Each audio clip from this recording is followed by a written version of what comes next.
I was always the first one in and the last one to leave. That wasn't just a habit, it became my identity over 11 years at Orion Systems, a company I helped build from a fragile idea into a multi-million-dollar platform, while others arrived with coffee in hand and left right at 5. I stayed behind the curtain, quietly making sure everything worked the way it was supposed to.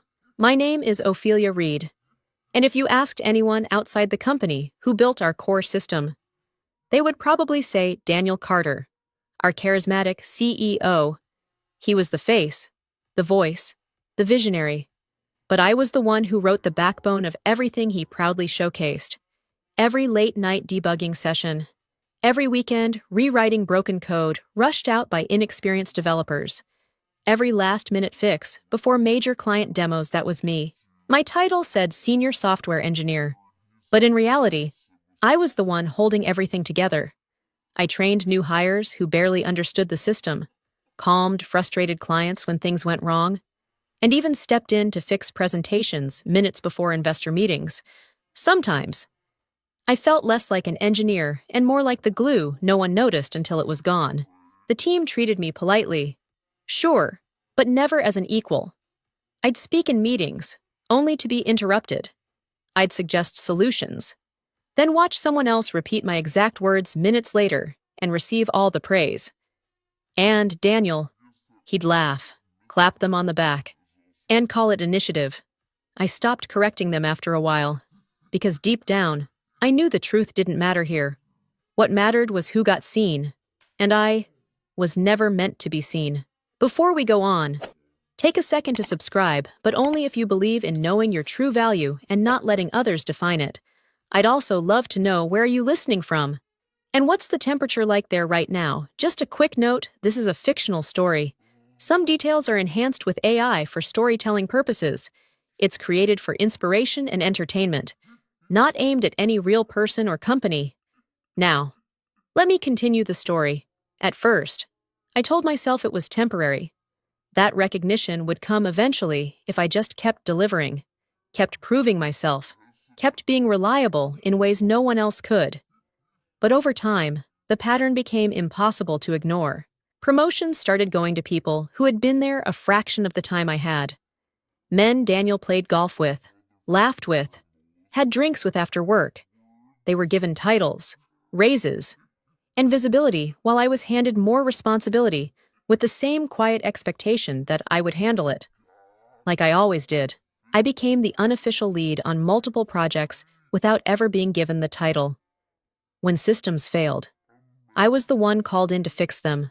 When deadlines slipped, I was the one who stayed overnight to get everything back on track. When new hires joined, I trained them patiently, walking them through a system I had built, while they asked questions that made it painfully clear how little they understood. Still, their names appeared in updates. Their progress was celebrated. Mine was assumed. There were weeks when I barely left the office before midnight. I rewrote unstable features, coordinated between teams that couldn't communicate, and stepped in during client escalations when things were on the verge of collapse. I even found myself reworking investor presentation slides minutes before meetings, smoothing over technical gaps so Daniel could stand confidently in front of a room and take credit for a flawless system. 3 years passed without a meaningful raise. Not once did anyone sit me down and say, "We see what you're doing." Instead, I got polite nods, occasional thanks, empty acknowledgments that vanished as quickly as they were spoken. And the more I gave, the more invisible I became. It wasn't just unfair anymore, it was expected. Then, slowly, something shifted. It wasn't loud or obvious at first.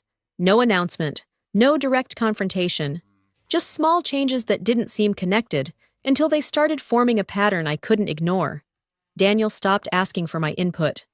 Meetings I used to lead suddenly happened without me. Updates I had always been part of were now summarized to me afterward, like I was someone on the outside trying to catch up.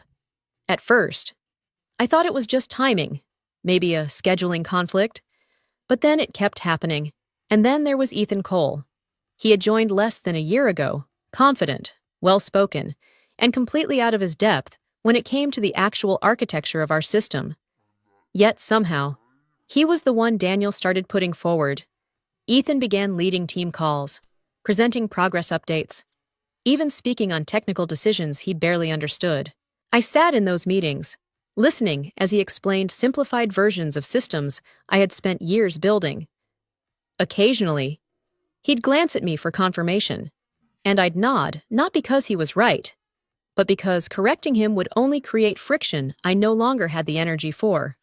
At the same time, a new wave of interns appeared, young, inexperienced, and completely unprepared for the level of access they were being given.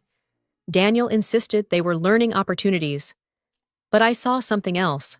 They hovered around his office, eager to impress, assigned tasks that should have never been handed to beginners.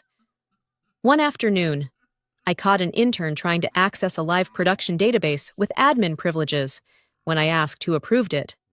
She smiled nervously and said Daniel told her to explore. That was the moment something in my chest tightened. This wasn't just mismanagement. It felt like carelessness, or worse, replacement. Because while I was still there, still doing the work, the structure around me was changing, and for the first time in 11 years. I realized I might already be on my way out. I didn't confront anyone, not Daniel, not Ethan, not even HR. Though I noticed the quiet conversations, the closed doors, the way voices lowered when I walked past. Instead, I did what I had always done. I kept working. The investor demo was only days away, and every critical component of it ran through systems I had designed.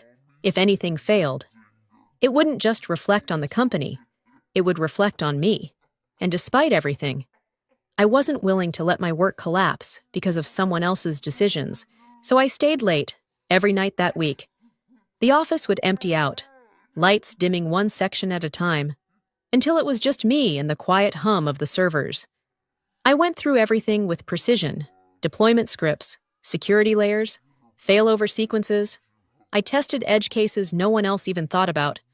I built redundancies on top of redundancies, making sure the system could survive pressure, mistakes, even incompetence, because deep down, I no longer trusted the people around me to protect what I had built. There was a kind of clarity in that realization. One night, long after midnight, I opened a file I hadn't touched in months. It wasn't part of the demo, and it wasn't something anyone else even knew existed. Just a small, quiet piece of logic buried deep within the system's infrastructure. Back when I first wrote it, I told myself it was just a safeguard, a contingency, a way to ensure that if access to the system was ever transferred or mishandled, the integrity of the architecture would remain intact. It didn't delete anything. It didn't corrupt data. It simply restricted control. At the time, I never imagined I would actually need it. But now, staring at those lines of code, I understood why I had written them. Not out of suspicion, out of instinct. I didn't activate anything. I didn't change a single parameter. I just made sure it was still there and ready. Monday arrived with a strange stillness. Daniel walked into the development floor that morning, something he rarely did anymore. He glanced around like he was inspecting property rather than people, then stopped at my desk. I had just finished the final checks on the demo environment. Everything was stable, clean, ready. He asked a few surface-level questions, barely listening to the answers. Then, almost casually, he mentioned that Ethan would be leading the investor presentation. Not me. I looked at him for a second longer than usual. I built the entire demo flow, I said calmly. Daniel gave a short laugh, almost amused. Yeah, but investors don't want to hear from someone who goes too deep into technical details. We need someone more presentable. Presentable? I nodded slowly, even though something inside me tightened. By the afternoon, the atmosphere had changed again. HR was unusually active, doors closing, conversations cutting short when I walked by.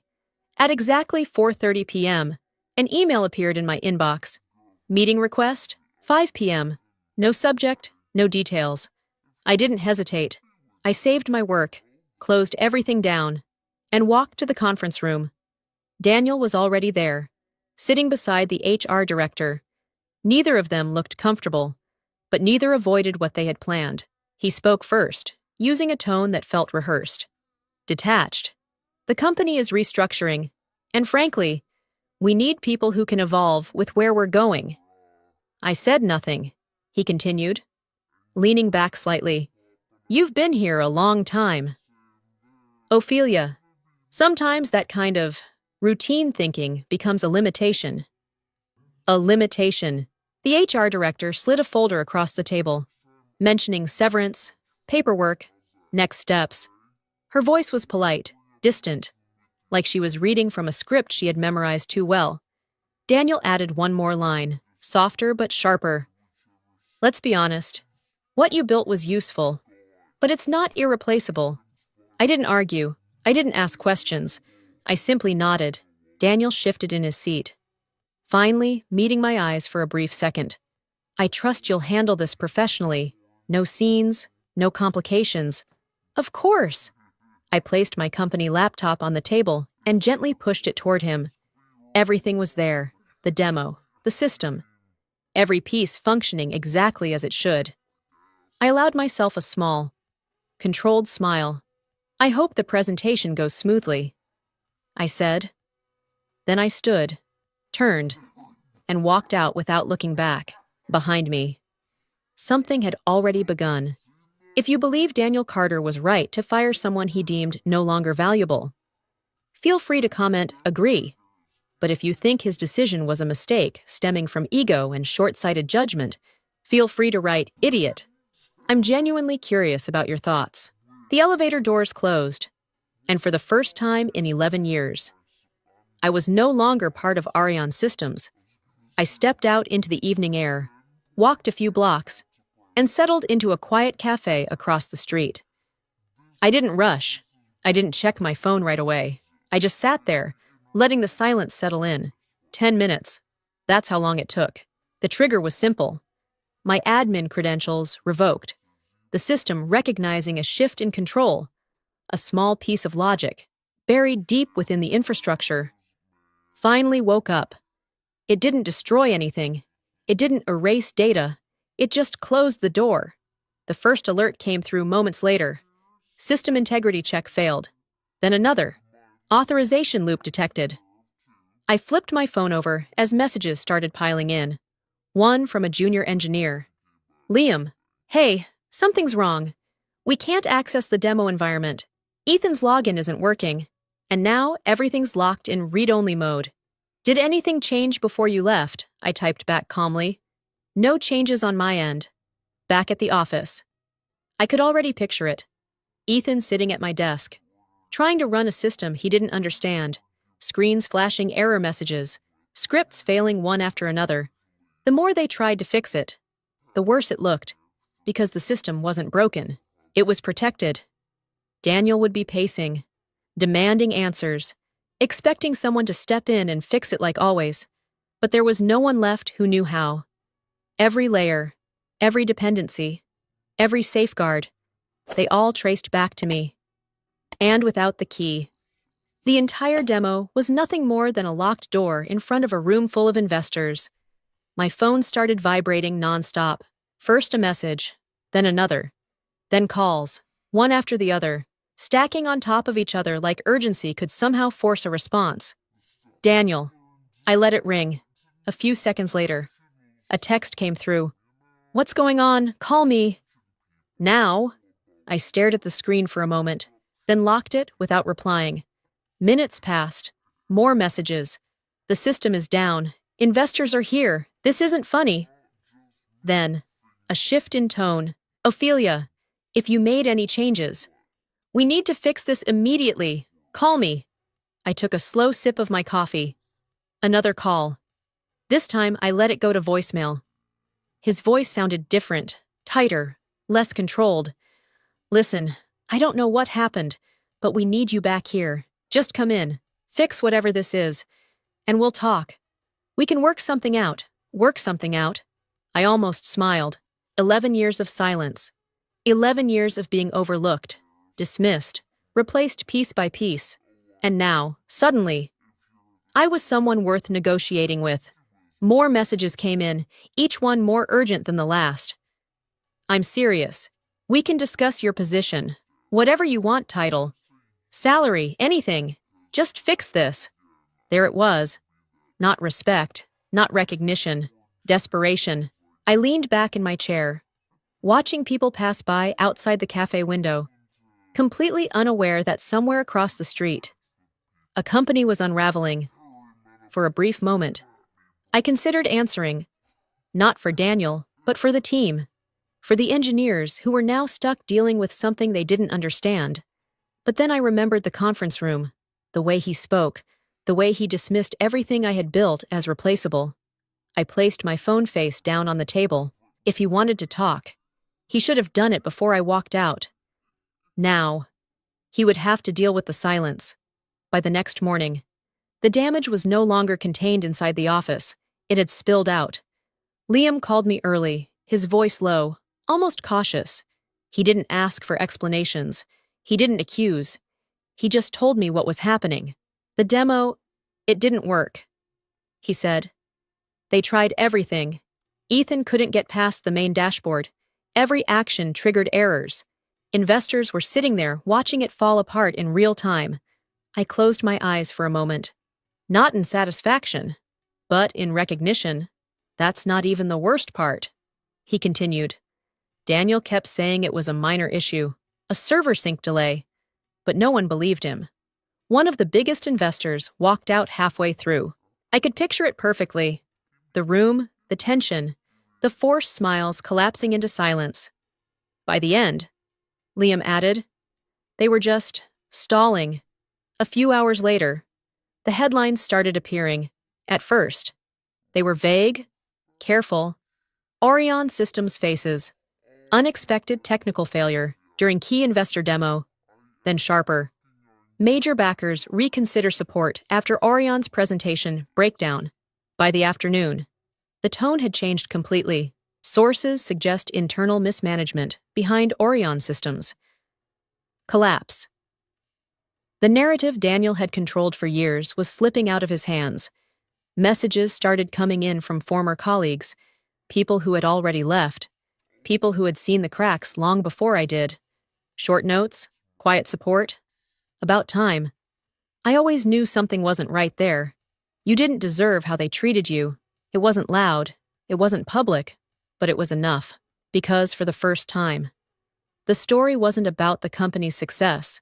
It was about everything they had tried to hide. And now, there was no one left to hold it together.